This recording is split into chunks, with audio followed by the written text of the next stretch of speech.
نزل عليك الكتاب بالحق مصدقا لما بين يديه وأنزل التوراة والإنجيل من قبل هدى للناس وأنزل الفرقان إن الذين كفروا بآيات الله لهم عذاب شديد والله عزيز ذو انتقام إن الله لا يخفى عليه شيء في الأرض ولا في السماء هو الذي يصوركم في الأرحام كيف يشاء لا إله إلا هو العزيز الحكيم هو الذي أنزل عليك الكتاب منه آيات محكمات هن أم الكتاب وأخر متشابهات فأما الذين في قلوبهم زيغ فيتبعون ما تشابه منه ابتغاء الفتنة وابتغاء تأويله وما يعلم تأويله إلا الله والراسخون في العلم يقولون آمنا به كل من عند ربنا وما يذكر إلا أولو الألباب صدق اللہ العظیم۔ سورہ آل عمران، آج ہم نے تراویح میں سورہ آل عمران الحمدللہ مکمل کی ہے۔ سورہ بقرہ کا خلاصہ بیان ہو گیا تھا، آج سورہ آل عمران کا خلاصہ بیان ہوگا۔ یہ مدنی سورت ہے۔ آل عمران، حضرت عمران کی آل، اللہ نے حضرت عمران کی آل کا ذکر کیا ہے اس سورت کے اندر، اس لیے اس سورت کا نام ہے آل عمران۔ اور اس سورت میں زیادہ تر خطاب نصارہ کے ساتھ ہے۔ گزشتہ سورت سورہ بقرہ میں زیادہ خطاب یہود کی طرف تھا۔ یہ دونوں اہل کتاب ہیں، تو اہل کتاب کو دعوت الی الکتاب دی جا رہی ہے۔ اہل کتاب کو توحید کی طرف، خالص توحید کی طرف دعوت دی جا رہی ہے۔ اہل کتاب کو اسلام کی طرف دعوت دی جا رہی ہے۔ یہ اس سورت کی ابتدائی 80 یا 90 آیات، 80 یا 90 آیات ایک خاص موقع پر نازل ہوئی۔ سن 9 ہجری میں ہجرت کا 9واں سال تھا، اور مدینہ منورہ میں نجران کے عیسائیوں کا ایک وفد آیا، ایک ڈیلیگیشن آیا، اور اس میں 60 آدمی تھے۔ 3 ان میں بڑے آدمی تھے جو ان میں سردار تھے، اونچا عہدہ رکھتے تھے۔ ایک شخص اس میں تھا ابو حارثہ، یہ ان کا مذہبی رہنما تھا، پادری تھا، بڑا پادری تھا، اور یہ اصل میں عرب قبیلے سے تعلق رکھتا تھا۔ یہ عیسائی ہو گیا، اور پھر اتنا بڑا عیسائی بنا، اتنا بڑا پادری بنا کہ روم کی حکومت نے اس کو سب سے اعلیٰ منصب پر فائز کر دیا۔ بڑے بڑے گرجے اور بڑے بڑے اس مذہبی جو ان کے ادارے تھے وہ اس کی ماتحتی میں تھے۔ تو یہ 3 بڑے آدمی تھے، 60 آدمیوں کا وفد تھا۔ یہ بہت اعلیٰ قسم کا لباس پہنے ہوئے مدینہ منورہ میں داخل ہوئے، مسجد نبوی میں آئے۔ حضرت صلی اللہ علیہ وسلم نے ان کو بٹھایا۔ جب ان کی عبادت کا وقت آیا، نماز کا وقت آیا، تو انہوں نے اپنی نماز پڑھی، اپنی عبادت کی، اس لیے کہ خدا کو تو وہ بھی مانتے ہیں، اللہ کو مانتے تھے، اللہ کی عبادت کرتے تھے۔ اس کے بعد رسول اللہ صلی اللہ علیہ وسلم کے ساتھ ان کا مناظرہ ہوا حضرت عیسیٰ علیہ السلام کے بارے میں، اور ان کا عقیدہ وہ یہ تھا کہ حضرت عیسیٰ علیہ السلام اللہ کے بیٹے ہیں، اللہ کے ساتھ شریک ہے۔ یہ ان کا عقیدہ تھا جو توحید کے خلاف ہے۔ تو اللہ نے اس سورت کی ابتدائی 80 یا 90 آیات نازل کی ہے، اور اس سورت کے اندر ان کو ایک دعوت یہ دی گئی، سورت کی آیت نمبر 59 میں ان مثل عیسیٰ عند اللہ کمثل آدم خلقہ من تراب ثم قال له کن فیکون. یہ آیت نمبر 59. یہ سب سے بڑا جواب دیا گیا ان کو اللہ کی طرف سے کہ تم حضرت عیسیٰ کو اللہ کے ساتھ شریک مانتے ہو، اللہ کا بیٹا مانتے ہو، یہ کیسے ہو سکتا ہے؟ حضرت عیسیٰ کی مثال اللہ کے یہاں حضرت آدم کی طرح ہے. اللہ نے حضرت آدم کو مٹی سے پیدا کیا بغیر ماں باپ کے. تو جب وہ خدا کے ساتھ شریک نہیں ہے، جن کا نہ والد ہے نہ جن کی والدہ ہے، تو حضرت عیسیٰ تو پھر بھی والدہ سے پیدا ہوئے بغیر باپ کے، یہ کیسے شریک ہو سکتے ہیں؟ یہ جواب قرآن نے ان کو دیا. سورت کے پہلے رکوع کے اندر اللہ نے اپنی توحید کو بیان کیا ہے کہ جو اللہ کی صفات ہے یہ کسی اور میں نہیں ہے، حضرت عیسیٰ علیہ السلام میں بھی نہیں ہے. الف لام میم اللہ لا الہ الا ہو الحی القیوم، اللہ کے سوا کوئی معبود نہیں جو زندہ ہے، ساری کائنات کو تھامنے والا ہے. اور آگے فرمایا اور یہ پہلی آیت اور دوسری آیت میں، آگے آیت نمبر 5 میں ان اللہ لا یخفی علیہ شیء فی الارض ولا فی السماء، آسمان اور زمین میں اللہ سے کوئی چیز مخفی نہیں.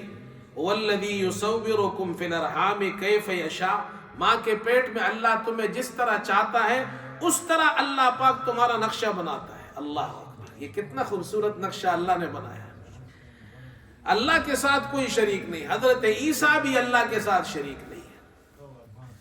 یہ جو وفد آیا تھا نصارہ کا، انہوں نے ایک سوال یہ کیا کہ حضرت عیسیٰ کو اللہ نے روح اللہ کہا ہے، کلمت اللہ کہا ہے. اس سے معلوم یہ ہوتا ہے کہ وہ اللہ کے ساتھ شریک ہے، اس لیے کہ بعض نصارہ وہ ان کا عقیدہ یہ تھا کہ حضرت عیسیٰ علیہ السلام خدا کا بیٹا ہے، اور بعض یہ کہتے تھے کہ حضرت عیسیٰ ہی خدا ہے. وہ اس کو اللہ کے ساتھ الوہیت میں شریک کرتے تھے. تو اس کا جواب اللہ نے یہ دیا کہ دیکھو یہ کہتے ہیں روح اللہ ہے اور کلمت اللہ ہے. تو اللہ تعالیٰ نے یہ آیت نمبر 7 میں اس کا جواب دیا کہ قرآن میں 2 قسم کی آیات ہیں اور 2 قسم کے لوگ ہیں. آیتیں قرآن میں 2 قسم کی ہے، ایک کو محکمات کہتے ہیں، ایک کو متشابہات کہتے ہیں. محکمات وہ ہے جس کا ہمیں معنی بھی معلوم ہے، مفہوم بھی معلوم ہے. جیسے بسم اللہ الرحمن الرحیم کا ترجمہ بھی آتا ہے، معنی بھی معلوم ہے. سورہ فاتحہ کا ترجمہ آتا ہے، معنی معلوم ہے. آیتیں اس کو محکمات کہتے ہیں. کچھ آیتیں ایسی ہیں جو متشابہات ہیں، جس کا ہمیں معنی حقیقت نہیں معلوم. ترجمہ تو ہم کر سکتے ہیں، اس کا ترجمہ معلوم ہے، ٹرانسلیشن کر سکتے ہیں. ید اللہ فوق ایدیہم، اللہ کا ہاتھ ان کے ہاتھوں کے اوپر ہے. اب اس کا ترجمہ تو آپ کر سکتے ہیں، لیکن اللہ کا ہاتھ کیسے ہے یہ ہمیں نہیں معلوم. یہ متشابہات ہے. تو اللہ تعالیٰ فرما رہے کہ هو الذی انزل علیک الکتاب منہ آیات محکمات ہن ام الکتاب واخر متشابہات. 2 قسم کی آیات ہیں، محکمات اور متشابہات. فاما الذین فی قلوبہم زیغ فیتبعون ما تشابہ منہ ابتغاء الفتنة وابتغاء تاویلہ. جن کے دل ٹیڑے ہیں، دل جن کے دل ٹھیک نہیں ہے، وہ گمراہی پہلانے کے لیے اور فتنے اور فساد کے لیے وہ ان متشابہات کے پیچھے لگ جاتے ہیں کہ اس کا معنی کیا ہے. وہ یہ پوچھتے ہیں اس کا معنی کیا ہے. اور اللہ فرماتے ہیں کہ ان متشابہات کا معنی سوائے اللہ کی اور کوئی نہیں جانتا. وما یعلم تاویلہ الا اللہ. اور دوسرے قسم کے لوگ وہ ہیں والراسخون فی العلم، جو مضبوط علم والے ہیں. وہ کہتے ہیں یقولون آمنا بی کل من عند ربنا، وہ کہتے ہیں یہ سب جو اللہ کی طرف سے ہم پر نازل ہوا ہم اس پر ایمان لائے ہیں. بس چاہے ہمیں اس کا معنی سمجھ میں آئے جیسے محکمات ہے، چاہے سمجھ میں نہ آئے جیسے متشابہات ہے، ہم سب پر ایمان لاتے ہیں۔ یہ لوگ اللہ کو پسند ہیں۔ پہلے رکوع میں یہ بیان کیا تو ان کو جواب دیا ان 60 افراد کو کہ حضرت عیسیٰ علیہ السلام اللہ کے ساتھ شریک نہیں ہے، وہ خدا کا بیٹا نہیں ہے۔ دوسرے رکوع کے اندر، اب دوسرے رکوع کے اندر آئیے، آیت نمبر 12، آیت نمبر 12 اور آیت نمبر 14 اور آیت نمبر 15، یہ 3 آیت ہے۔ پہلی آیت کے اندر، آیت نمبر 12 کے اندر اللہ تعالیٰ فرما رہے ہیں جو قرآن والے ہیں یہ قرآن والے غالب ہوں گے، اور جنہوں نے قرآن کو چھوڑ دیا وہ مغلوب ہوں گے۔ قُلْ لِلَّذِينَ كَفَرُوا سَتُغْلَبُونَ وَتُحْشَرُونَ إِلَىٰ جَهَنَّمَ، آیت نمبر 12۔ کافروں سے کہہ دے کہ تم مغلوب ہو جاؤ گے اور دوزخ کی طرف اکٹھے کیے جاؤ گے، اور وہ برا ٹھکانہ ہے، وَبِئْسَ الْمِہَادُ۔ یہ آیت کب نازل ہوئی؟ جب بدر میں اللہ نے مسلمانوں کو فتح عطا فرمائی اور آپ صلی اللہ علیہ وسلم مدینہ تشریف لائے، تو آپ نے مدینے کے یہود سے کہا کہ مان لو حق بات کو، جو اللہ کی دعوت ہے، دین کی دعوت ہے، توحید کی دعوت ہے، اسلام کی دعوت ہے، اس کو مان لو، حق کو مان لو، ورنہ تمہارا حشر بھی قریش جیسا ہوگا، مشرکین جیسا ہوگا جو بدر میں ہوا۔ تو انہوں نے کہا کہ وہ تو ناتجربہ کار لوگ تھے، ہم تو بڑے ایکسپیرینسڈ لوگ ہیں، آپ کو ہمارے ساتھ اگر مقابلہ ہوا تو پتہ لگ جائے گا۔ اور پھر اس کے بعد کعب بن اشرف نے یہ مکہ گیا اور وہاں جا کر اس نے بہت بڑا ایک اجتماع کیا اور معاہدہ کیا، لوگوں کو جمع کیا کہ ہم سب مل کر مسلمانوں پر اکٹھے حملہ کریں، اور اس کے بعد تقریباً 10,000 کا لشکر اس نے مدینے پر حملہ کیا، مدینے کا محاصرہ کیا، خندق کھودی گئی، اللہ نے حفاظت فرمائی، اور وہ ناکام ہو کر وہ لشکر چلا گیا۔ اللہ نے جب یہ بدر کے بعد یہود سے یہ کہا گیا اور انہوں نے یہ جواب دیا تو اللہ نے یہ آیت نازل فرمائی، کافروں سے کہہ دیجئے تم مغلوب ہو جاؤ گے، حق کو مت ٹکراؤ۔ چنانچہ ایسے ہی ہوا، مشرکین جو رسول اللہ صلی اللہ علیہ وسلم کے دشمن تھے وہ بھی ناکام ہوئے، وہ جو مدینے میں دشمن تھے وہ بنو نذیر اور دوسرے قبیلے وہ بھی ناکام ہوئے، انہوں نے حملہ کیا وہ بھی ناکام ہوئے۔ اللہ نے کہا قرآن والے کامیاب ہوں گے، جو دشمن ہیں وہ مغلوب ہو جائیں گے۔ آگے آیت نمبر 14 میں فرمایا، لیکن یاد رکھو جب کوئی مسلمان کامیابی اگر چاہتے ہیں تو اس کے لیے یہ ہے کہ ان کے حکمران عیاش نہ ہو۔ جب حکمران عیاشی میں پڑ جائیں گے تو مسلمان کامیاب نہیں ہوں گے، ناکام ہو جائیں گے۔ تو زُيِّنَ لِلنَّاسِ حُبُّ الشَّهَوَاتِ مِنَ النِّسَاءِ وَالْبَنِينَ وَالْقَنَاطِيرِ الْمُقَنطَرَةِ مِنَ الذَّهَبِ وَالْفِضَّةِ وَالْخَيْلِ الْمُسَوَّمَةِ وَالْأَنْعَامِ وَالْحَرْثِ۔ یہ اللہ فرماتے ہیں کہ لوگوں کو مرغوب چیزوں کی محبت نے فریفتہ کیا ہوا ہے، اور وہ کیا ہے؟ جیسے عورتیں ہیں، بیٹے ہیں، سونے اور چاندی کے جمع کیے ہوئے خزانوں نے، اور نشان کیے ہوئے گھوڑوں نے، اور مویشی اور کھیتی۔ ذالک متاع الحیات الدنیا، دنیا کی زندگی کا فائدہ ہے۔ واللہ عندہ حسن المآب، اللہ کے پاس اچھا ٹھکانہ ہے۔ عیاشی میں پڑ جائے وہ حکمران تو پھر وہ مسلمانوں کی وہ حکومتیں جو ترقی یافتہ حکومتیں تھیں وہ سب تباہ ہو گئی عیاشی کی وجہ سے۔ علامہ اقبال نے تو کہا تھا، میں تجھ کو بتاتا ہوں تقدیر امم کیا ہے، شمشیر و سنا اول طاؤس و رباب آخر۔ اللہ اکبر۔ ہاں، جب یہ عیاشی میں پڑ گئے، مسلمانوں نے قرآن چھوڑ دیا، دین چھوڑ دیا، تو پھر اللہ نے ان کو ناکام کر دیا۔ اور آیت نمبر 15 میں فرمایا کہ جو قرآن والے ہیں اللہ نے قیامت کے دن ان کے لیے پھر نعمتیں تیار کر رکھی ہیں، دنیا میں فتوحات دیں گے آیت میں، اور قیامت کے دن اللہ ان کو نعمتیں دے گا۔ رکوع نمبر 13، آیت نمبر 21 اب یہ جو لوگ ہیں یہ رائے راست پر نہیں آ سکتے جو مسلمانوں کے دشمن ہیں، اس لیے کہ ان کی جو بیماری ہے وہ بیماری ان کو بڑی خطرناک لگی ہوئی ہے۔ بعض بیماری گناہ ایسے ہوتے ہیں، رسول اللہ صلی اللہ علیہ وسلم نے ارشاد فرمایا جب ایک انسان گناہ کرتا ہے اس کے دل پر ایک سیاہ داغ لگ جاتا ہے، توبہ کرتا ہے تو اللہ اس کو مٹا دیتا ہے، اور اگر وہ نہیں کرتا اور گناہ پر گناہ کرتا ہے تو وہ داغ بڑا ہوتا جاتا ہے یہاں تک کہ پورا دل سیاہ ہو جاتا ہے۔ پھر ایک وقت ایسا آتا ہے کہ اس پر اللہ مہر لگا دیتا ہے، پھر اس کو دین کی بات سمجھ میں نہیں آتی ہے، پھر وہ مسلمان نہیں ہوتا۔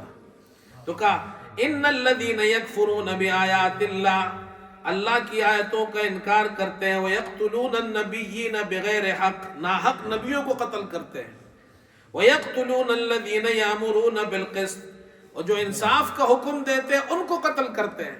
یہ اللہ تعالیٰ نے بنی اسرائیل کا ایک واقعہ ذکر کیا کہ انہوں نے ایسے لوگ ان میں گزرے ہیں کہ انہوں نے ایک دن میں 43 نبیوں کو قتل کیا، 43 نبیوں کو قتل کیا، اور پھر اس علاقے کے جو بزرگ تھے، جو نیک لوگ تھے، انہوں نے جا کر ان کو دعوت دی کہ بھائی یہ کام مت کرو، یہ جو تم نے کیا بڑا ظلم کیا ہے۔ تو انہوں نے صبح 43 نبیوں کو قتل کیا، اور شام کو وہ جو نیک اور دعوت دینے والے تبلیغ کرنے والے لوگ تھے 170 داعیوں کو قتل کیا۔ اللہ فرماتے ہیں جب قوم ایسی ہو جائے، اب ان کے اندر ایسی بیماریاں لگ گئی، اب وہ ٹھیک نہیں ہو سکتے۔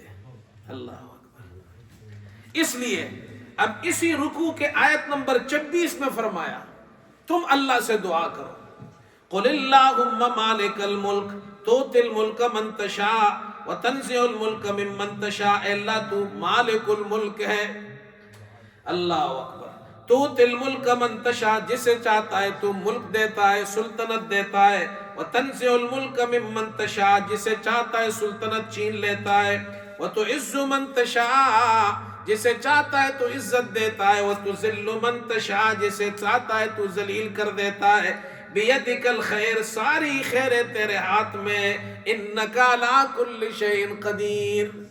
اب اللہ سے مانگو، اب تم اللہ سے مانگو، اللہ تمہیں عزتیں دے گا، لیکن عزت ملے گی قرآن سے۔ اگر تمہارے پاس قرآن ہے، مسلمانوں کے پاس قرآن ہے، مسلمان قوم کو قرآن پر عمل کرنا آتا ہے تو اللہ مسلمانوں کو عزت دے گا، لیکن قرآن کے بغیر مسلمانوں کو عزت نہیں ملے گی، یہ اللہ کا فیصلہ ہے۔ اس کے بعد اگلا رکوع ہے، رکوع نمبر 4، اور رکوع نمبر 4 کے اندر آیت نمبر 31 اس آیت کے اندر اللہ تعالیٰ فرما رہے ہیں کہ اگر تم عزت چاہتے ہو تو عزت حاصل کرنے کا طریقہ تو ایک بتایا قرآن سے ملے گا، اور دوسرا یہ بتا رہے ہیں کہ رسول اللہ صلی اللہ علیہ وسلم کی اطاعت اور ان کی اتباع کرو، ان کی پیروی کرو تو تمہیں کامیابی ملے گی، ورنہ نہیں ملے گی۔ قل ان کنتم تحبون اللہ فاتبعونی یحببکم اللہ ویغفر لکم ذنوبکم واللہ غفور الرحیم۔ آپ کہہ دیجئے اگر تم اللہ سے محبت رکھتے ہو تو میری تابعداری کرو، اللہ تم سے محبت کرے گا، تمہارے گناہ بخش دے گا، وہ بخشنے والا مہربان ہے۔ قل اطیعوا اللہ والرسول، اللہ رسول کی اطاعت کرو، بس یہ پورا خلاصہ بیان کر دیا۔ اگر تم عزت چاہتے ہو تو عزت اطیع اللہ اور اطیع الرسول میں ہے۔ اطیع اللہ کیا ہے؟ قرآن کو ماننا، اور اطیع الرسول کیا ہے؟ نبی کی اتباع کرنا۔ بھئی یہ دو طریقے ہیں مسلمانوں کے لیے کامیابی کے، اور لیکن یاد رکھو فَإِن تَوَلَّوْا فَإِنَّ اللَّهَ لَا يُحِبُّ الْكَافِرِينَ، اگر یہ منہ موڑے، اطیع اللہ پر بھی نہ آئے، اطیع الرسول پر بھی نہ آئے، تو اللہ ایسے کافروں سے محبت نہیں کرتا، ایسے لوگوں کو خدا ترقی نہیں دیتا، عزت نہیں دیتا۔ اب اس کے بعد اس رکوع کے اندر اللہ نے دو واقعات بیان کیے. یہ دو واقعات کیوں بیان کیے؟ پہلا واقعہ بیان کیا حضرت عمران کی بیوی کا، دوسرا واقعہ بیان کیا حضرت مریم اور حضرت زکریا کا. آپ نے واقعہ سنا ہوگا، حضرت عمران کی بیوی کا نام حنا ہے.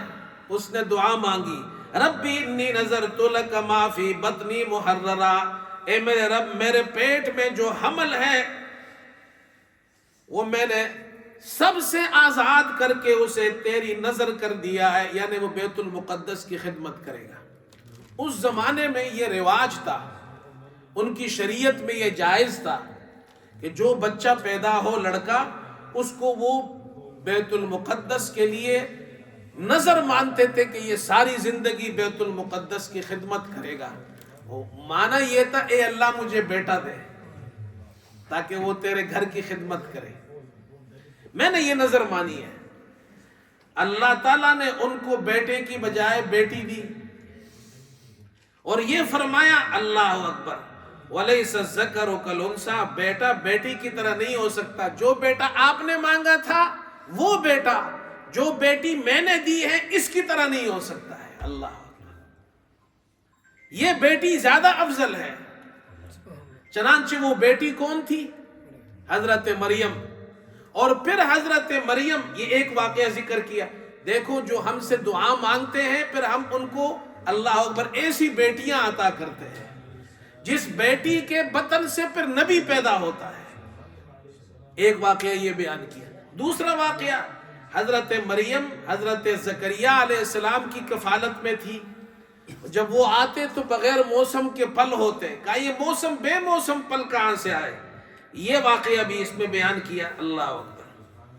یہ آیت نمبر 37 میں کلما دخل علیہا زکریا المحراب وجد عندہا رزقا قال یا مریم انا لک ھذا، کہاں سے پھل آئے؟ قالت هو من عند اللہ، یہ اللہ کی طرف سے. میں نے وہ جگہ دیکھی ہے، وہ کمرہ، وہ مسجد اقصی کے بالکل جو پیچھے ہے اور نیچے اندر گراؤنڈ ہے، وہاں وہ کمرہ ہے جہاں حضرت مریم عبادت کرتی تھی. اللہ بغیر موسم کے پھل دیتا تھا. آج بھی وہ کمرہ موجود ہے. حضرت زکریا علیہ السلام کی عبادت کی جگہ بھی موجود ہے جہاں انہوں نے اللہ سے دعا مانگی تھی. یہ دو واقعات اللہ نے ذکر کیے ہیں. تم میرے بن جاؤ، اطیع اللہ اطیع الرسول پہ عمل کرو، قرآن کو مان لو، نبی کے طریقے پر آ جاؤ، میں تمہاری دعائیں قبول کروں گا. جیسے حضرت حنا کی دعا قبول کی تھی. میں تمہاری ضرورتیں پوری کروں گا جیسے مریم کو میں نے بغیر موسم کے پھل دیے تھے. یہ واقعات اللہ نے بیان کیے. اگلا رکوع ہے، اس کے بعد چلے رکوع نمبر 5 ہے. یہ جو حضرت حنا نے دعا مانگی تھی، تم کیا سمجھتے ہو وہ دعا اللہ نے پوری نہیں کی؟ لڑکا نہیں دیا، لڑکی دی. اللہ فرماتے ہیں ہم نے لڑکی دی، وہ لڑکی لڑکے سے افضل تھی، لیکن وہ دعا ہم نے ان کی پوری کی، لیکن بعد میں پوری کی. جو لڑکی ہم نے دی اس لڑکی سے لڑکا پیدا کر کے اللہ نے دعا پوری کر دی. اور لڑکا بھی عام نہیں ہے، لڑکا اللہ نے ان کو نبی بنایا. اس لیے اس رکوع کے آیت نمبر 45 میں ذکر کیا، اذ قالت الملائکۃ یا مریم، فرشتوں نے کہا اے مریم، ان اللہ یبشرک بکلمۃ منہ، اللہ پاک تجھے اپنی طرف سے کلمے کی بشارت دیتے ہیں. اور وہ کلمہ کیا ہے؟ حضرت عیسیٰ علیہ السلام. اسمہ المسیح عیسی ابن مریم، نام ان کا عیسیٰ ابن مریم ہے. مسیح بھی کہتے ہیں ان کو. مسیح کیوں کہتے ہیں؟ مسیح مسا سے ہے. حضرت عیسیٰ علیہ السلام کوڑ کے مریض پر ہاتھ پھیرتے تھے، وہ ٹھیک ہو جاتا تھا. مادرزاد اندھے پر ہاتھ پھیرتے تھے، اللہ کے حکم سے ٹھیک ہو جاتا تھا. بعض کہتے ہیں مسیح اس لیے کہتے ہیں تیل ملا ہوا، جو تیل ملے ہوئے کو مسیح کہتے ہیں. اور جس چیز پر تیل کا خاصہ یہ ہے کہ وہ جس چیز پر ہو اس پر پانی نہیں ٹھہرتا، تیل پر پانی نہیں ٹھہرتا. تو مسیح کیوں کہا؟ کہتے ہیں مسیح اس لیے کہا کہ حضرت روحانی حضرت عیسیٰ علیہ السلام روحانیت کے اندر ایسے مسیح ہے کہ اللہ نے جو ارادہ اللہ نے ان کے لیے کر دیا ہے وہ اس کے خلاف نہیں کرتے. جیسے تیل پر پانی نہیں ٹھہرتا تو ان کے اوپر جو اللہ نے ارادہ کیا اس کے خلاف وہ نہیں کرتے, اس لیے مسیح کہتے ہیں. مولانا احمد علی لاہوری رحمۃ اللہ علیہ نے یہ معنی کیا ہے, اس کو مسیح اس لیے کہتے ہیں. اور عیسیٰ ابن مریم, مریم کا نام قرآن میں ہے, کسی عورت کا نام نہیں ہے, اس لیے کہ حضرت عیسیٰ کے والد نہیں ہے تو اس لیے نسبت ماں کی طرف کی ہے, عیسیٰ ابن مریم. اور پھر کلمہ کہا ان کو, کلمہ, یہ کلمہ, ہاں کلمۃ منہ, اللہ کی طرف سے کلمہ ہے. کلمہ, کلمہ کیوں کہا؟ اس لیے کہ بغیر باپ کے اللہ کے حکم سے پیدا ہوئے. اللہ نے کہا نا عیسیٰ علیہ السلام کی مثال حضرت آدم کی طرح ہے, خلقہ من تراب ثم قال له کن, ہو جا, تو عیسیٰ علیہ السلام ہو گئے, کن سے پیدا ہوا. سمجھ گئے؟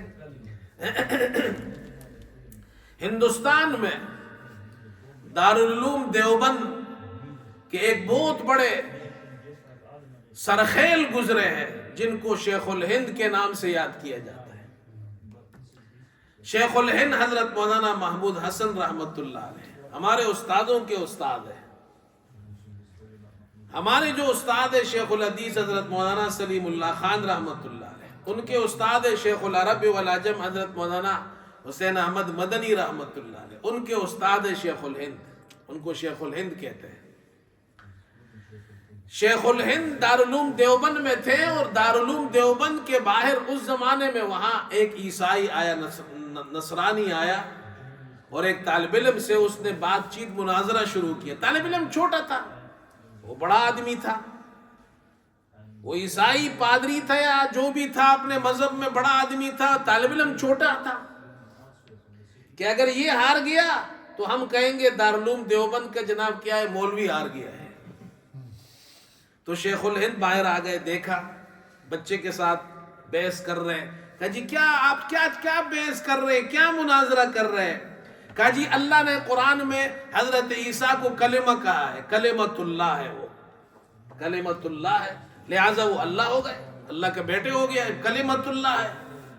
تو شیخ الہند نے کہا اچھا یہ بتاؤ کلمے کی کتنی قسمیں ہیں اور حضرت عیسیٰ علیہ السلام کون سی قسم ہے؟ کلمے کی تو بہت سی قسمیں ہیں. اگر آپ نے نحو پڑھی ہے, یہ جو لڑکے ہیں وہ ابراہیم, یہ لوگ نحو پڑھتے ہیں, ان کو پتہ ہے الکلمۃ لفظ وضع لمعنی مفردن مفردن مفردن, یہاں سے شروع ہوتی ہے, پھر آگے کہتے ہیں وہی وہ اسم و فعل و حرف. کلمہ تین قسم پر ہے, اسم, فعل, حرف.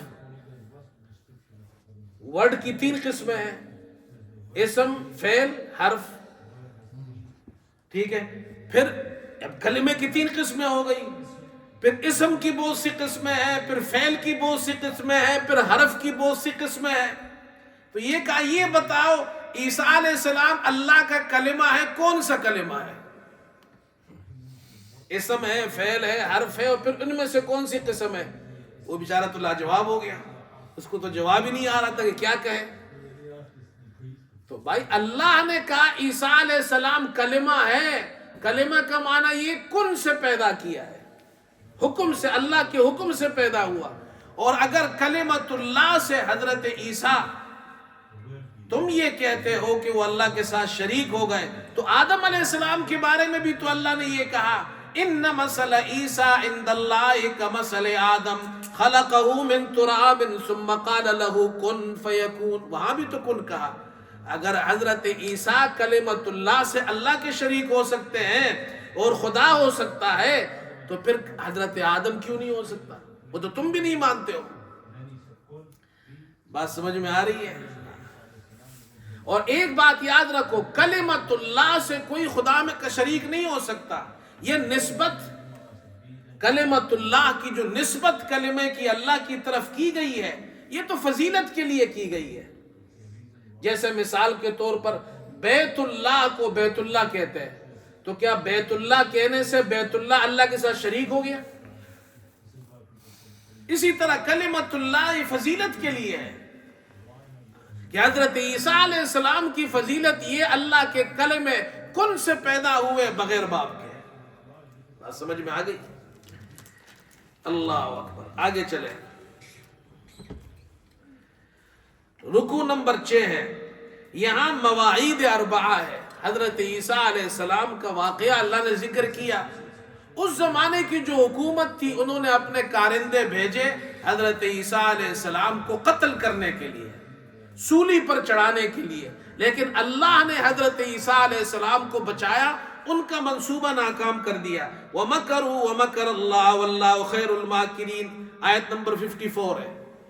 اور 55 میں رکوع نمبر 6 کے اندر آیت نمبر 55 میں اللہ نے 4 وعدے کیے حضرت عیسیٰ علیہ السلام سے.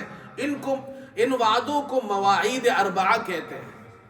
پہلا وعدہ, اذ قال اللہ یا عیسیٰ انی متوفیک, اے عیسیٰ انی متوفیک, میں تمہیں وفات دینے والا ہوں. معنی یہ ہے ابھی تو میں تمہیں بچانے والا ہوں, اس لیے کہ اللہ فرما رہے واللہ خیر الماکرین, اللہ بہترین تدبیر کرنے والا ہے. تو کیا مطلب ہے؟ وہ بھی جو لوگ آئے تھے حضرت عیسیٰ علیہ السلام کو مارنے کے لیے, تو اللہ پاک تو یہ نہیں فرما رہے کہ وہ نہیں ماریں گے میں تمہیں مار دیتا ہوں. اللہ نے تو بچایا ان کو. ہاں یہ کہا جب آپ کی موت کا وقت آئے گا قیامت سے پہلے تو میں آپ کو موت دوں گا. انی متوفیک, پہلا وعدہ.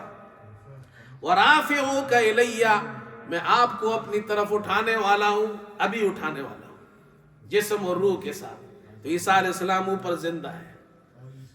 بات سمجھ میں آئی؟ وَمُطَهِّرُكَ مِنَ الَّذِينَ كَفَرُوا, کافروں سے پاک کرنے والا ہوں.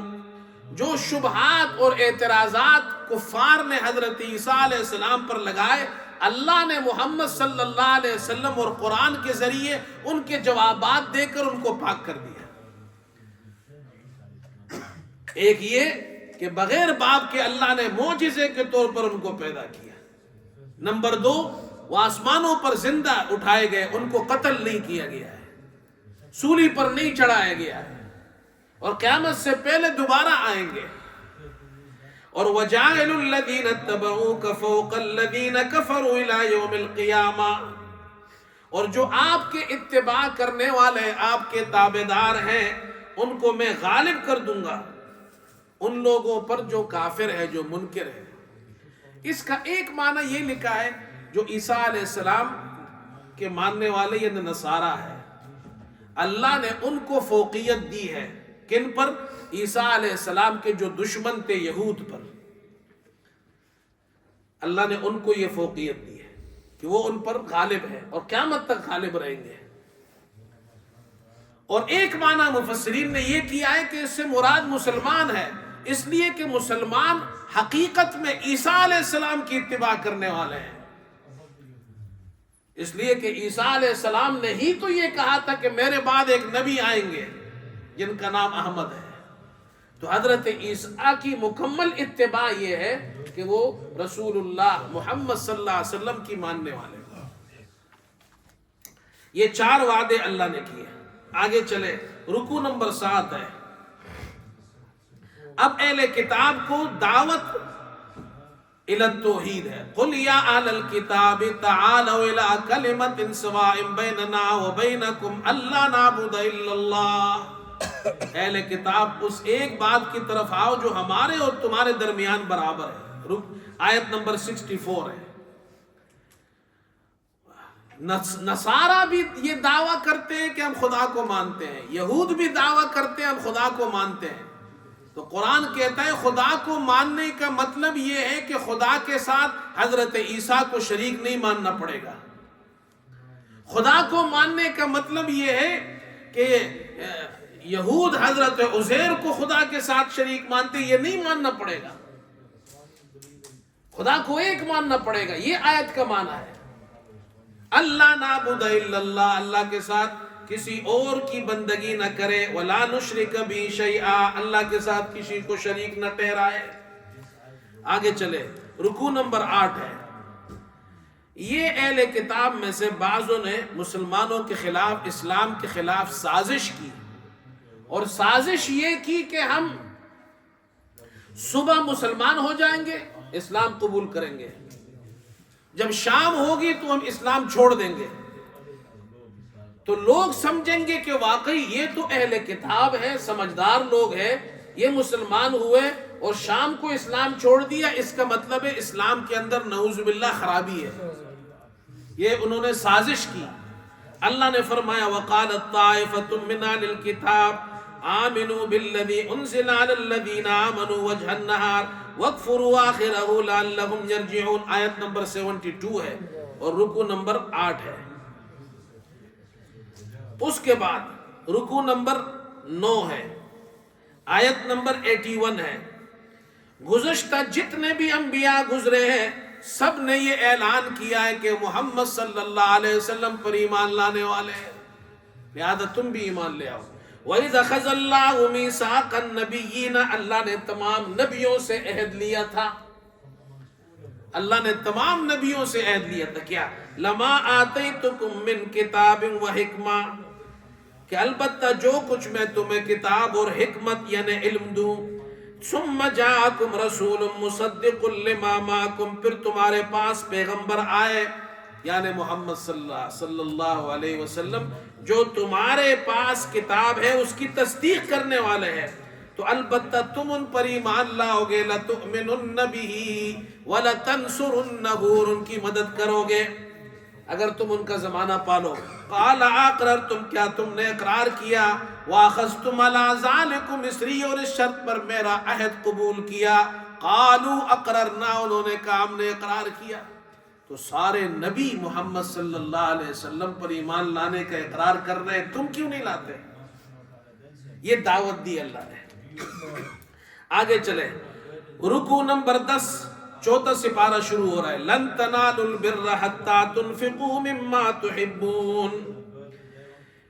یہود نے ایک شبہ کیا، وہ یہ کہا کہ حضرت یعقوب علیہ السلام، حضرت اسرائیل جن کو یعقوب علیہ السلام کا لقب ہے، انہوں نے اپنے اوپر اونٹ کا گوشت کھانا بند کر دیا تھا، تو وہ یہ کہتے ہیں کہ اونٹ کا گوشت حرام ہے، تم مسلمان کیوں کھاتے ہو؟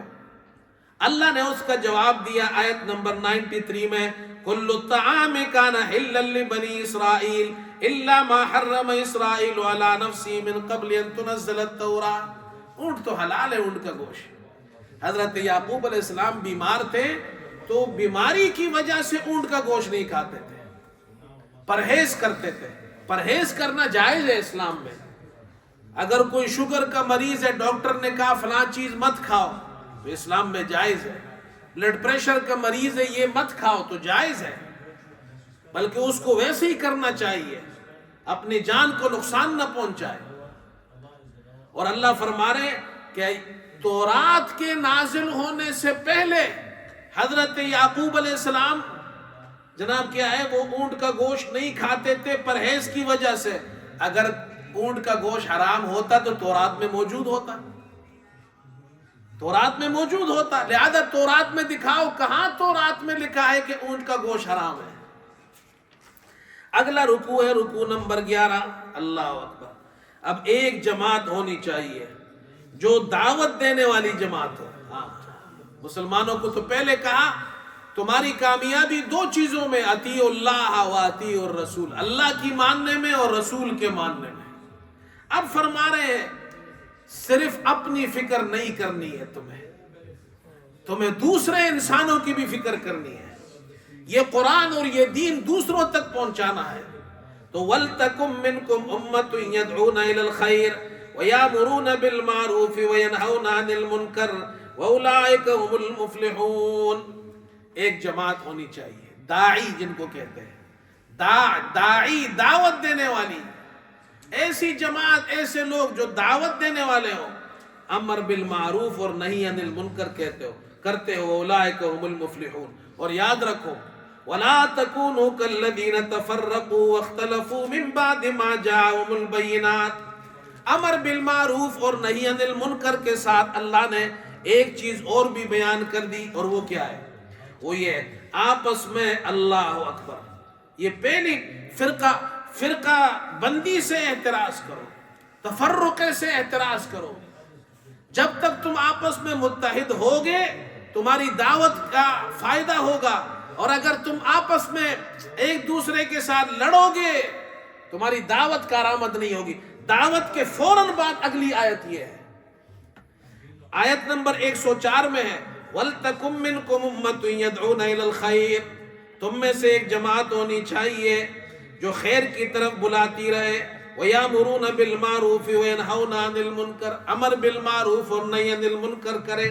آیت نمبر 105 میں فرمایا وَلَا تَكُونُوا كَالَّذِينَ تَفَرَّقُوا، ان لوگوں کی طرح مت ہو جو متفرق ہو گئے، وَاخْتَلَفُوا مِن بَعْدِ مَا جَاءَهُمُ الْبَيِّنَاتُ، واضح نشانیاں ان کے پاس آئی تو انہوں نے اختلاف کیا، اولئک لہم عذاب عظیم، ان کے لیے عذاب ہے۔ اللہ فرما رہے ہیں تفرق کی وجہ سے تو اللہ کا عذاب آتا ہے، عذاب آتا ہے، عذاب آتا ہے۔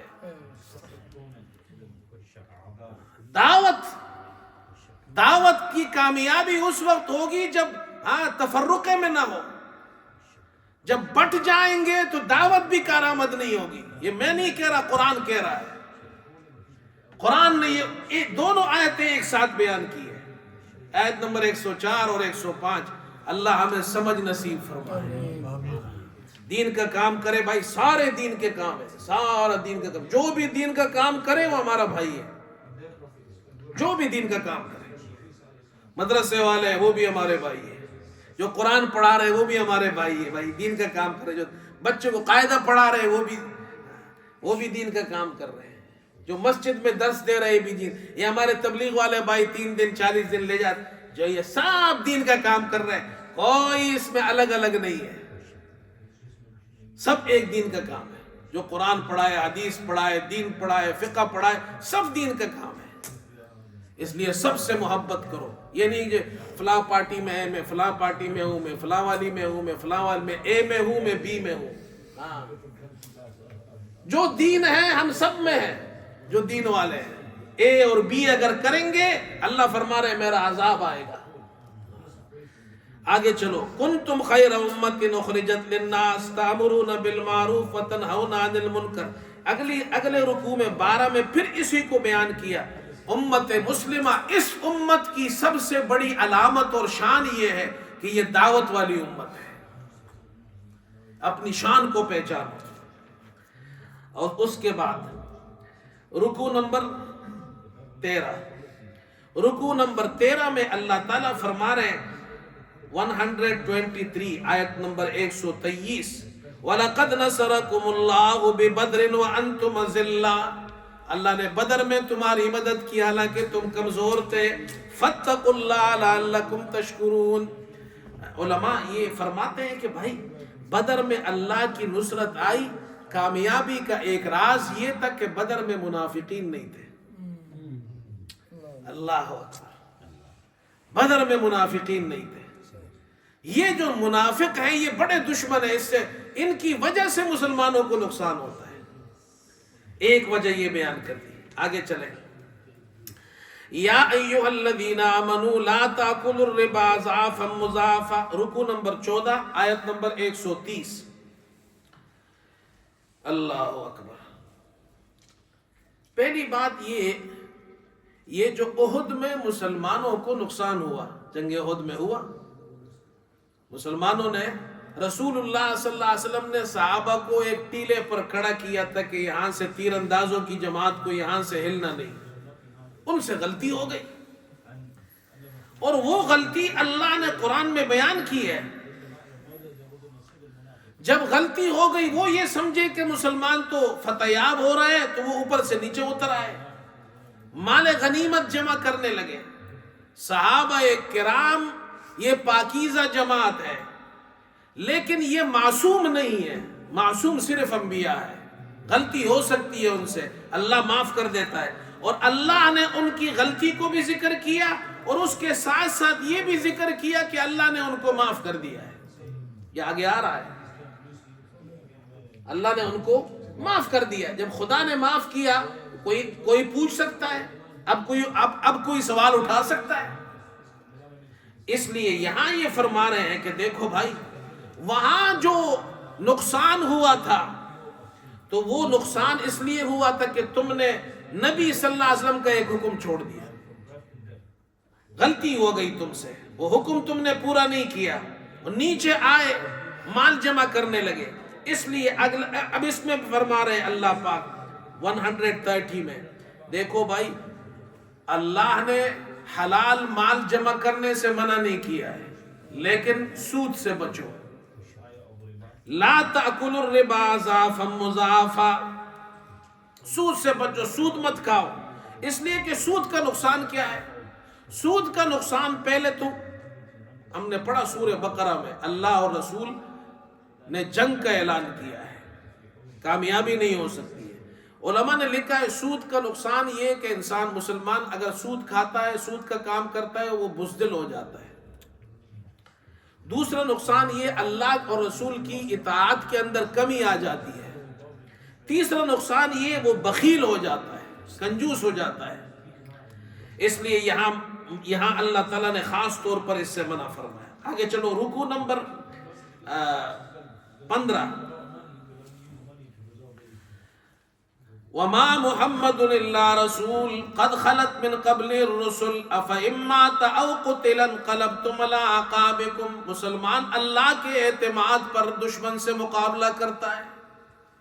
احد کے اندر یہ افواہ پھیل گئی، نعوذ باللہ محمد صلی اللہ علیہ وسلم کو شہید کر دیا گیا. شیطان نے یہ افواہ پھیلائی. تو ایک صحابی ہے انس بن نضر، وہ کھڑے ہوئے، انہوں نے کہا کہ محمد صلی اللہ علیہ وسلم اگر شہید ہو گئے تو محمد صلی اللہ علیہ وسلم کا رب زندہ ہے، لہذا تم وہ کام کرو جو اللہ کے نبی نے بتایا ہے. اللہ اکبر، یہ ایمان تھا صحابہ کا. اللہ نے یہ آیت نازل فرمائی، محمد صلی اللہ علیہ وسلم اللہ کے رسول ہے. پہلے بھی بہت سے رسول گزر گئے، اگر وہ فوت ہو جائے یا قتل کر دیا جائے تو کیا تم الٹے پاؤں پھر جاؤ گے؟ نہیں، اپنے مشن میں تمہیں آگے بڑھنا ہے، اللہ پر اعتماد کرنا ہے. یہ سبق دیا جا رہا ہے. دنیا میں تو کسی کو ہمیشہ نہیں رہنا، محمد صلی اللہ علیہ وسلم بھی چلے جائیں گے، لیکن ان کا یہ مشن قیامت تک باقی رہے گا، اس کو آگے چلانا ہے. پھر آگے فرما رہے اللہ اکبر، یہ بدر میں کامیابی کا راز پیچھے بتایا. اب یہاں احد کے اندر شکست کا سبب کیا ہے؟ احد میں مسلمان کیوں ان کو شکست ہوئی، نقصان ہوا ان کو؟ یہ رکوع نمبر 16 ہے، آیت نمبر 152 ہے. وَلَقَدْ صَدَقَكُمُ اللَّهُ وَعْدَهُ إِذْ تَحُسُّونَهُم بِإِذْنِهِ حَتَّىٰ إِذَا فَشِلْتُمْ وَتَنَازَعْتُمْ فِي الْأَمْرِ وَعَصَيْتُم مِّن بَعْدِ مَا أَرَاكُم مَّا تُحِبُّونَ. یا یہاں تک کہ اللہ تعالیٰ فرماتے ہیں اذا فشلتم، تم نے نامردی کی، وتنازعتم فی الامر، کام میں تم نے جھگڑا ڈالا، وعصیتم من بعد ما اراکم ما تحبون، اور نافرمانی کی بعد اس کے کہ تمہیں دکھا دی گئی وہ چیز جو تمہیں پسند ہے. مانا یہ پیغمبر صلی اللہ علیہ وسلم کی بات کو نہ ماننا، نافرمانی کرنا، نبی کی ایک بات ایک حکم وہ تم نے توڑ دیا تو اللہ نے فتح کو شکست سے بدل دیا. اس لیے یاد رکھو نبی کی جناب کیا ہے، حکموں کو جو انہوں نے طریقہ بتایا اس پر چلنا، یہ دکھائے. اس وجہ سے تمہیں نقصان ہوا ہے. لیکن اللہ آگے فرما رہے، دیکھو بھائی اللہ کو معلوم ہے، اللہ نے صحابہ اکرام کی غلطی کو بیان کیا، گناہ کو بیان کیا، نقصان کو بیان کیا کہ نبی صلی اللہ علیہ وسلم نے احد میں مسلمانوں کی صحابہ کی ایک جماعت کو ٹیلے پر کھڑا کیا تھا. تیر اندازوں کی جماعت تھی 50 آدمیوں کی، یہاں سے ہلنا مت، چاہے ہمیں فتح ہو چاہے ہمیں شکست ہو، تمہیں یہاں سے نہیں ہلنا. مسلمان جب آگے بڑھے، ان کو فتح ہوئی، دشمن بھاگنے لگے، یہ بھی نیچے اتر آئے. غلطی ہو گئی ان سے، گناہ ہو گیا ان سے، اللہ نے ذکر کیا. اللہ کو یہ حق حاصل ہے اپنے بندوں کے بارے میں، اللہ پاک ان کی غلطیوں کو ذکر کر رہے، ان کے گناہوں کو ذکر کر رہے، وہ ہمارا رب ہے. لیکن اللہ کو یہ معلوم تھا کہ دنیا میں ایسے لوگ ہوں گے جو بعد میں صحابہ پر انگلیاں اٹھائیں گے. فوراً اللہ نے اسی آیت میں فرمایا اللہ اکبر ثم صرفکم عنہم لیبتلیکم، پھر تمہیں ان سے پھر دیا، اللہ نے تمہیں ان سے پھیر دیا تاکہ تمہیں آزمائے. وَلَقَدْ عَفَا عَنْكُمْ، البتہ تحقیق اللہ نے تمہیں معاف کر دیا ہے. اللہ اکبر، اللہ نے تمہیں معاف کر دیا. جب اللہ کسی کو معاف کر دے تو پھر کسی کو حق حاصل نہیں ہے صحابہ پر انگلی اٹھائے.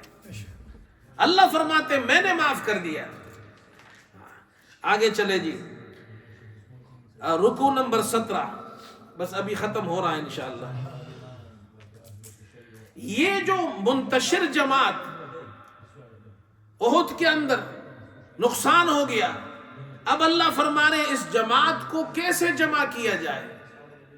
تو اللہ نے فرمایا اللہ اکبر، رسول اللہ صلی اللہ علیہ وسلم کی صفات کو ذکر کیا ہے.